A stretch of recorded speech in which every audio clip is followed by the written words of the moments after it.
কোথায় সেই মোহাম্মদ বিন কাসেম 17 বৎসরের যুবক, আরব জাহান থেকে আসছে ভারতে, সিন্ধু প্রদেশে দেবল রাজার এলাকায় একজন বোনকে একজন ডাকাত জলদস্যু, একজন পানির ডাকাত জলদস্যু তৎকালীন জামানায় একজন মুসলিম বোনের গায়ের ওড়না ধরে টান দিছিল। তখন ওই বোন চিঠি পাঠাইছিল হাজ্জাজ ইবনে ইউসুফের কাছে আরব দেশে, হাজ্জাজ তুমি বেঁচে থাকতে তোমার মুসলিম বোনের গায়ের ওড়না ধরে টান দিছে বেঈমান কাফের, তুমি এর বদলা নিবা কিনা আমি শুনতে চাই। হাজ্জাজ ইবনে ইউসুফ আমরা কিতাবে পড়ছি এরকম চেয়ার ছেড়ে লাফ দিয়া দাঁড়াইয়া চিৎকার দিয়া বলছে, বোন আমার, গোটা আরবের সমস্ত মুসলমান যুবক প্রয়োজনে জান দিবে, আরবের সমস্ত যুবকের কলিজা যাবে, জান দেবে, শাহাদাত বরণ করবে প্রয়োজনে, তবু আমি তোমার এই বেইজ্জতির বদলা নেব।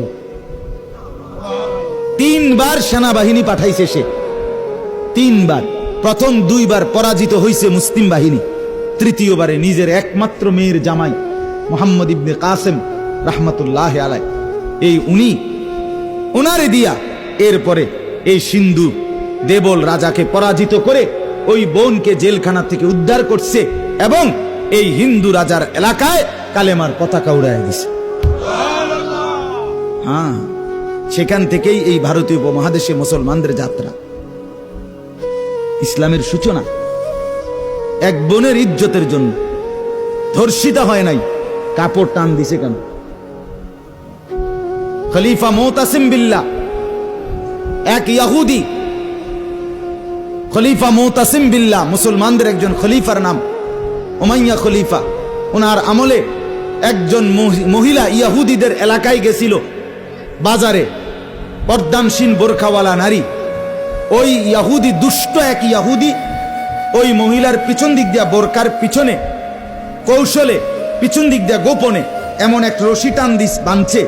রশি বাঁধ দেওয়ার কারণে মহিলা যখন সামনের দিকে আগাইছে, তখন এই রশির টান লাগাতে মহিলার বোরকা উঠে গেছে উপরের দিকে সামান্য, উনি পড়ে গেছে।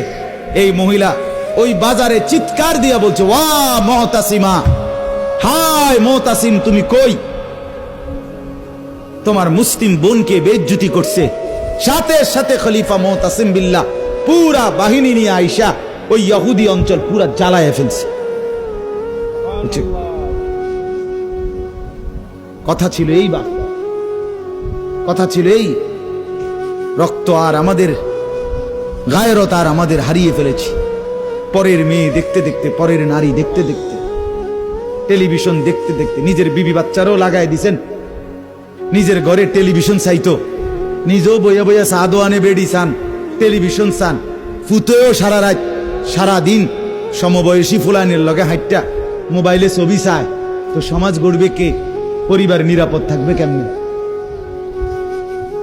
কথা বলেন না কেন? বুড়ারাও সাদোয়ানে, বেড়ি তো ঘরের টেলিভিশনে, ফুলাফাইনে মোবাইলের আড্ডায়, তো মানুষ চরিত্রবান হবে কিভাবে? কমপক্ষে